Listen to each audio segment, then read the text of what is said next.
Hello there. Welcome back to Zero Production Value Movie Reviews. As always, I'm Hoernke. Today, I'm going to be discussing the HBO drama The Leftovers, Season 3, which aired on HBO in 2017. So 28 episodes, 3 seasons, 10, 10, 8. 28 episodes. That's all it took for this show, for luminaries, some pundits, critics, and a few of the people who watched it, because not very many people watched it at the time, to determine that this was not only one of the best shows of that year, not only one of the best shows of the decade, but possibly one of the best shows of all time. And as I sit and ponder not only season 3, but the totality of the series, it's very difficult to find faults in it. It is strongly directed, it is wonderfully written, it has great music, the acting is stellar all around, it has some name actors, Justin Theroux, Regina King, it has some lesser known actors, and they all do an equally good job. Every nuanced or blatant piece of this narrative, of the script, of the directing, just serves to add to the melancholy, thought-provoking, insightful journey of the series as a whole. Now, people who like this show really like this show.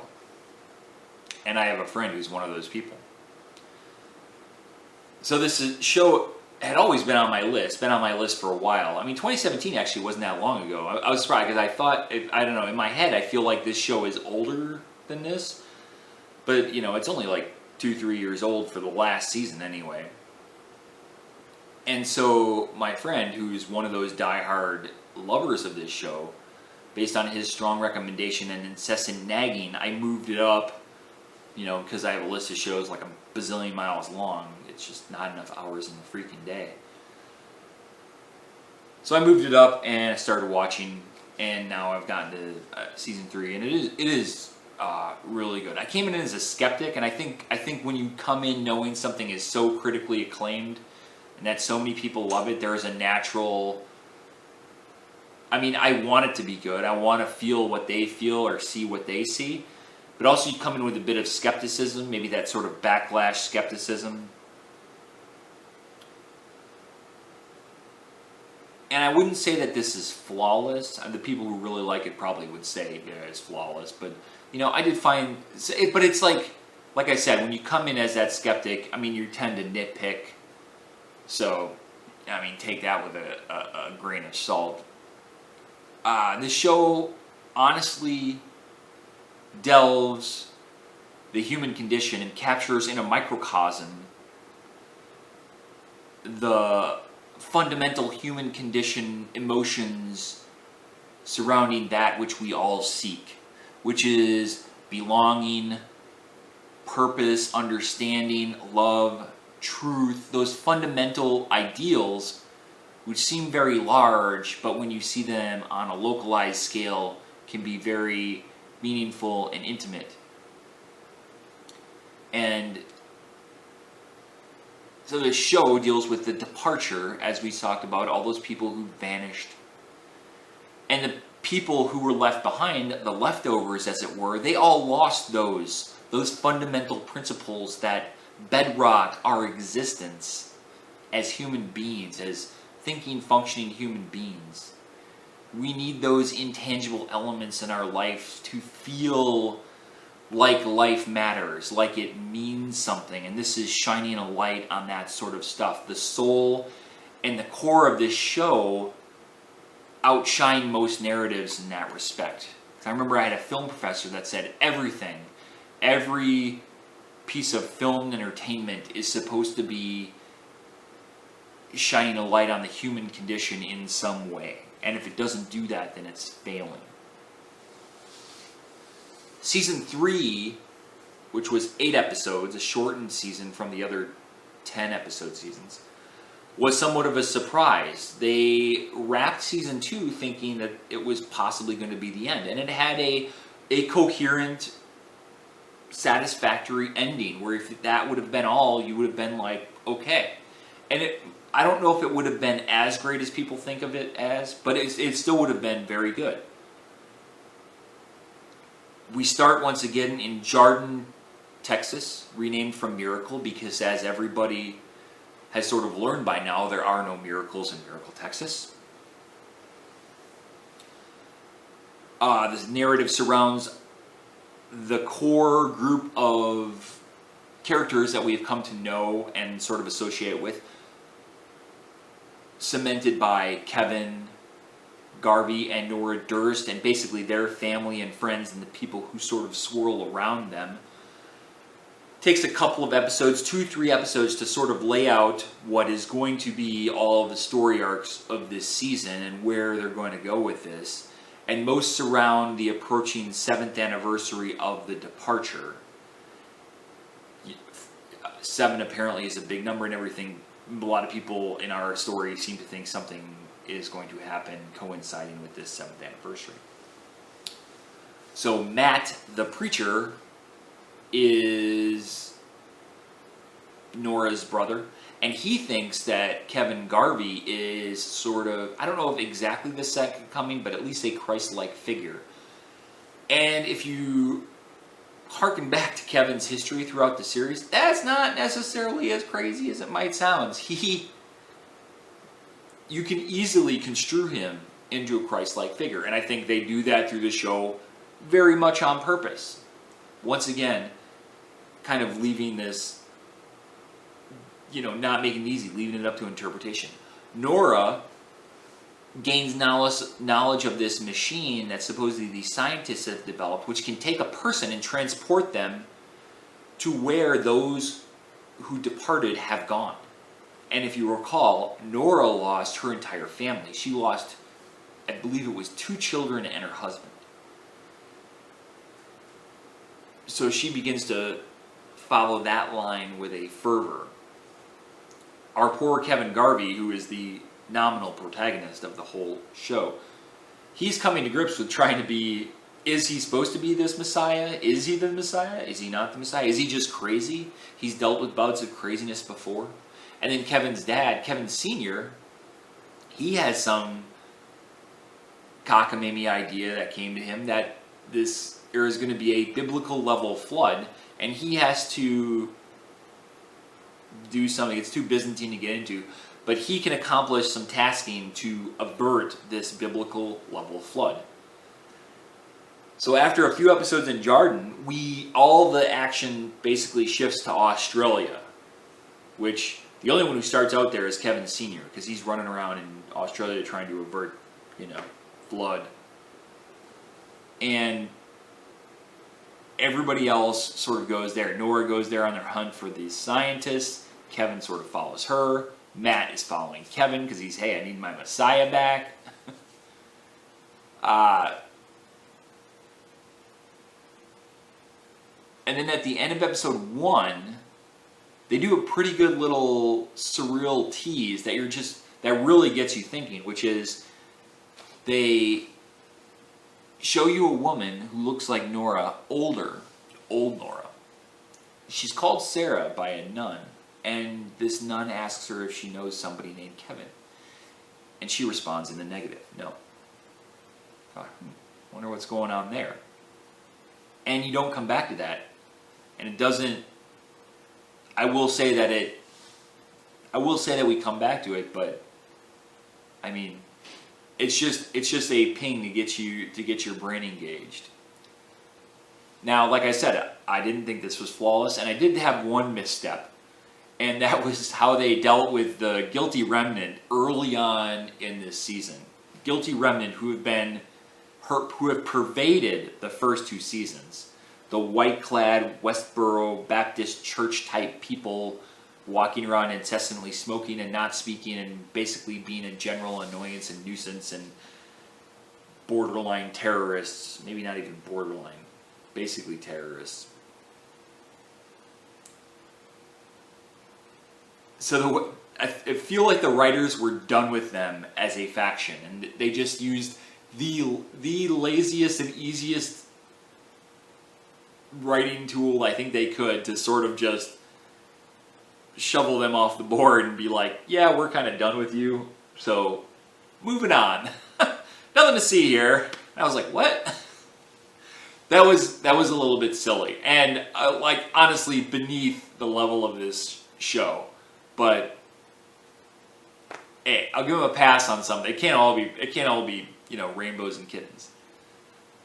The show does a great job though of not blatantly telling the audience everything, or the way they tell stuff. Like I said, it leaves it up to interpretation. And Nora's story arc is a good example of that. When you get to the end of Nora's story arc, you can mull it over, and there's two distinct ways that it could have played out, and it leaves you to make that determination on your own or not make it. And the way you would make that determination as an audience member, it could completely change how you think about her, the show, her relationships, the series. I mean, it's a really, really interesting writing tool if you can do it successfully, to walk that line where you're just not telling somebody something, but you're kind of evoking two sides of a coin. The last two episodes of the season are probably the strongest. The penultimate episode, it sends us back into this Kevin Garvey Deathscape dreamland scenario that was the setting for probably the best episode of last season, and now we return to that, which allows us to see characters who are, shall we say, no longer with us. It's a dream/deathscape, so it's allowed to be a bit even more surrealistic than the show already is, and kind of do a much more in line with symbolism. Always a good time to kind of pick through that and just see how all that comes together. And then the last show, being the last show, brings it all home with a deep emotional catharsis and a very satisfactory, bittersweet, yet hopeful, yet melancholy conclusion. And this show, it deals with some heavy issues, right? All these large-scale things. So you would think, like, maybe it would be too heavy to sit down and just kind of enjoy. I think of 6 Feet Under, which I loved as a show. It was a great show. One of the best shows I think I've ever seen. But it's so painfully difficult to watch because it's so depressing. Every little snippet of joy that those characters had, you're just waiting for the other shoe to drop and for something negative to occur and bad things to start happening. And you're getting all those themes and all that emotion, but it's all just weighs on you. And it can take a toll. And in this, it didn't feel light, but it never felt overly heavy. It felt very watchable. So, I mean, you should go and watch. 28 episodes, it's not too hard. It's on HBO. If you get some HBO stuff, hey, give it a check out. I would be remiss, also due to incessant nagging by said friend, if I didn't comment on the music, make a specific comment. Max Richter does the score, and he does an amazing job throughout.